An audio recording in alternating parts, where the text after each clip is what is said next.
Good morning. This is Gina from Embracing Imperfect, and hi, happy Wednesday, and a happy Thanksgiving to all of you who are celebrating tomorrow. There's much to be grateful for in my life anyway, so I'm really hoping and praying there's a lot to be grateful for in your life too. So today I wanted to come on and announce the launch of my very first product. I'm so excited. I have created an autism planning workbook guide for you. So the purpose of this, so for me as a mom, I have dealt with, I'm not a very organized person by nature. And so that has worked for a long time, but having a child with disabilities, having a child with autism, it's really hard not to be organized and to still keep all the things that you need to do on focus and on board and on target with everything you need to do, from the paperwork, from the education and planning, from nutrition, from special diets, from protocols. So I actually am starting a new diet protocol program for my kids this week. And I thought what would be a great idea would be for me to get really organized and to help you guys get organized. So I have created the Autism Planning Workbook Guide, which is a series of printable pages that you can print them and you can bind them all together. And they cover all the topics that you would really need to be organized about for your autistic child. So I'm going to describe a little bit of the workbook to you and how it works. So at the beginning, the first sheet you would want to print out is a month overview. So I tend to do my different programs month by month. I think it's really easy to start a special diet, start at the beginning of the month if you can, and then assess at the end of the month. And the same with a protocol or a therapy. And then of course, if you have a child who has meeting needs, 504 or IEP or other types of meetings, disciplinary meetings, a lot of times the IEPs, they're at a particular time of year so that you know when to do it. And then of course there's planning for school, that's at the end of the year, and planning for summer school, that comes in the spring. So the first sheet you would print out is a month overview, and in the month it'll list every single thing that you want to be doing, and you don't have to fill in every one. You don't have to be doing a special diet or a protocol every single month. But that's how these sheets work. I mean, that's how you can make them work. So the month overview covers, I'm just looking at it on the ground over here, special diet, protocol, education meetings, life skills, maybe you're potty training your child and you want to start, January 1st, we're going to work on that potty training. Or January 1st, we're going to start prepping our child for puberty, which if you have a daughter, you have to. If you have an autistic daughter, you've got to prep her ahead of time. Other items on it, supplements, so you want to make sure that your child is getting the appropriate nutrition. A lot of us have our kids on probiotics and fish oils, even if we're not doing a particular protocol that requires supplements, that a lot of us do. So there's a sheet where you can keep track of your supplements, when they started, the brand name, how much they cost. Too, there's a column so you can keep track of the prices and when you need to refill.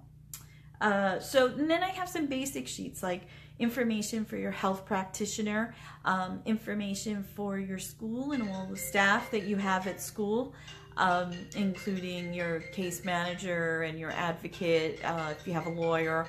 This is a place where you can organize all that information. I have sheets for special diets. So with the special diets sheets, it's really good because you can keep track of a start date and end date, forbidden foods, resources for recipes and cookbooks. That was really distracting. I'm sorry, my husband's phone rang.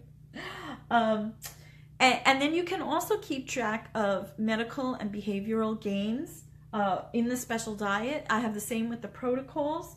So if you're doing a protocol, you could do start date, end date, and all the information, gains you've seen, regressions you've seen. If you see a detox reaction, you can also list things for the special diet. So if you have a dietary infraction, if your child cheats on their diet, that is, And so gluten-free, and they've gone and they've grabbed a gluten-filled cookie.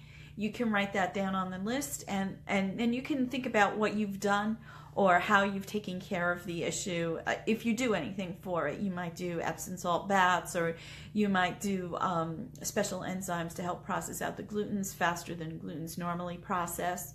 So you can keep track of all those things on your sheets. You can keep track of therapies, speech, OT, physical therapy, any other kind of therapy, including where your appointments are, how often they are, who the provider is. You can keep track of your protocols, a protocol being homeopathy, sunrise program, biomed, herbal remedies, elixirs, whatever protocol you're on. You can keep track of that. You can keep track of general things. One really important thing, now like I said, the month sheets, you can fill out whatever you're going to do, right? So you can fill out, we're doing a GAPS diet, or we're not doing a diet this month. We're taking a break from any diets, right? So you could just leave that blank. But one area I don't want you to leave blank that I thought was really important to include on a monthly sheets for parents who are working through this is I have a space for self-care and for support systems. So every month I really want you to check off that self-care, and you can fill out if you're going to do a special self-care. Like, for example, your self-care might be, I want you to try to do them once a month. It might be once a week, once a week for 4 weeks or 5 weeks if the month has 5 weeks. So it would be like if you're going to do meditation, once a week at least, read my Bible once a week, do essential oils, make sure I set up the essential oils with something calming before I go to bed once a week, take an Epsom salt bath once a week, work out once a week. So I want to make sure that you are filling in the self-care. That's the only sheet I would love for you to do every month, because it's really important to take care of yourself as much as it is important to take care of all these multitude of things that you were doing to help your kids thrive. Finally, I have a sheet for your support systems, so make sure that you have them. And the great thing about support systems in this day and age, one thing I really like about Facebook is a lot of my support systems are on Facebook. I have ones in real life too, but there have been periods of time when I just have had no one really around me or no one nearby me, and my online support systems are just as important. So make sure you have that page filled out, whether you have respite care provider or a provider from your faith group that gives you some kind of care or some kind of special events for your kids, or a local nonprofit organization that helps with events for the kids or helps take the kids off your hands, or a babysitter even. So whatever your support system is, I'd like you to fill that out for you too. And finally, actually before that, we also have a section for life planning. So that'd be for those who are in the process of, my daughter just started high school, that's why I'm thinking about this, of thinking about the future for your child, getting her in the job programs. I've already got her in all the programs. She's 14, and I've already jumped the shark on the paperwork. She's in all her programs so that she can start probably doing volunteer work in the next year, which I'm really excited for her. Residential stuff, anything like that you need to future plan for them, that is in there too. So the autism, I gotta get used to the title of it. The Autism Workbook, the Autism Planning Workbook.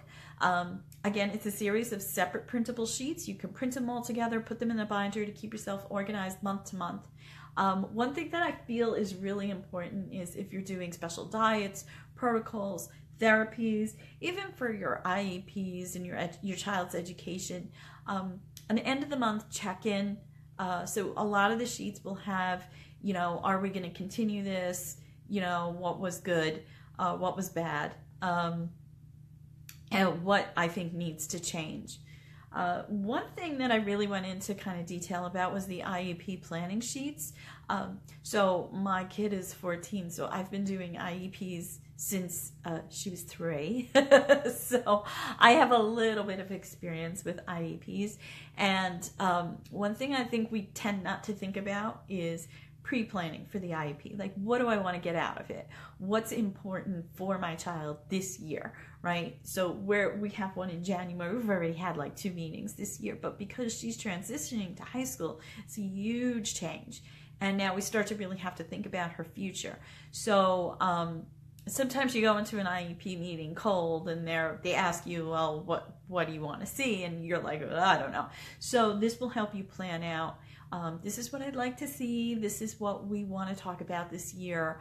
And follow-up area in case the meeting didn't go so great. Maybe you had a great meeting, but we often don't have great meetings. So an area to help you follow up and process what you want to request in the IEP and how you want to move forward once the IEP is over. So these planning sheets, they're 22 pages.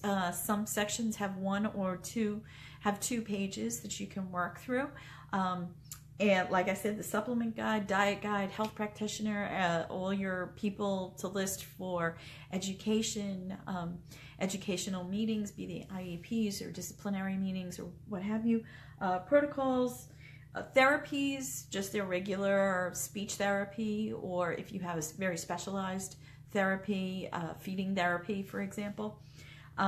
You can list them all. They're very flexible. Just print them out, put them in a binder, and they'll help you keep organized and on track every single month so that your child can move forward and your family can move forward. And more importantly, will help you look at the things that aren't working and get past those. So you don't have to spend a lot of money. You know, when we do these protocols and we do supplements and we do special therapies, it can really get pricey, but you need to keep track of whether things are working or not, or whether things need to shift or change, whether you need to revisit or have a meeting, or just drop the protocol altogether, or change up the supplements.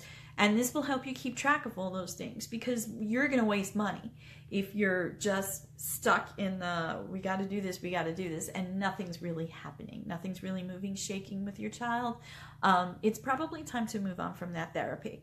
So, or protocol or supplement. But you need to know that, and these will help, this workbook will help keep you organized and on track. So it'll help you save money. So I am launching it tomorrow on Black Friday. Still getting my page ready. And I'm going to offer this 22-page workbook of worksheets for a Black Friday special of $9.99. It will be on special through Christmas, and then it will go back up to its regular price of $14.99. So get it now while it's $9.99. And this will, again, help you keep organized for your child who has, you know, when you're raising a kid with autism, or even a kid, you could use it for a kid with disabilities as well. But there were so many moving parts to remember. There is your school and all their paperwork. There's your Medicare paperwork. That there's a checkbox for that too. There's your IEP meetings, your educational meetings. There's what are we feeding her? What is she allergic to? What does she have food sensory issues with? Do we need to add a therapy? Are we getting any value out of the speech therapist we go to now? Or is it not worth our extra income?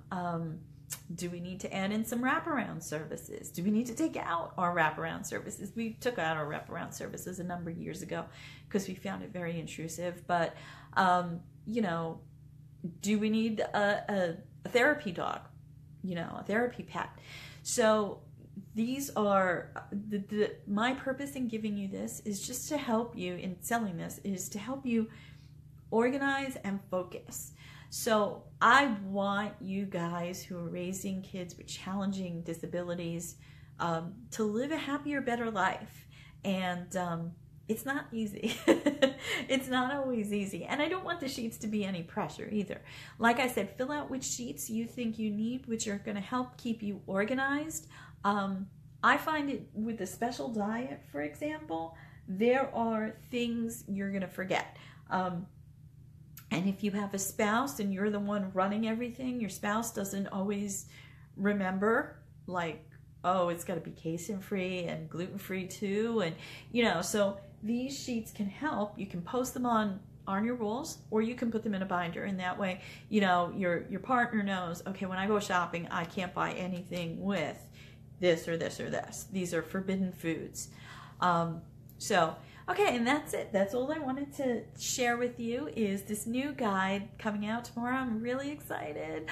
I hope you love it. And if you have any problems with it, please let me know. If you have any suggestions or things that you'd like to add in, I would love to hear that too. This is version 1.0. I have no doubt there'll be a more expanded 2.0 coming probably next year, but I just really wanted to get this out in a comprehensive guide that can really help you organize your child and organize your child's special needs. And that's it. Okay. Well, thank you again. And if you're celebrating, happy Thanksgiving. Once again, thank you for coming and stopping by. And I will put in the link when it's live under this video, and you can go shop that. And I hope you enjoy your shopping this weekend too. And I am extremely grateful for all of you who are here with me on this journey. Thank you, and have a great day.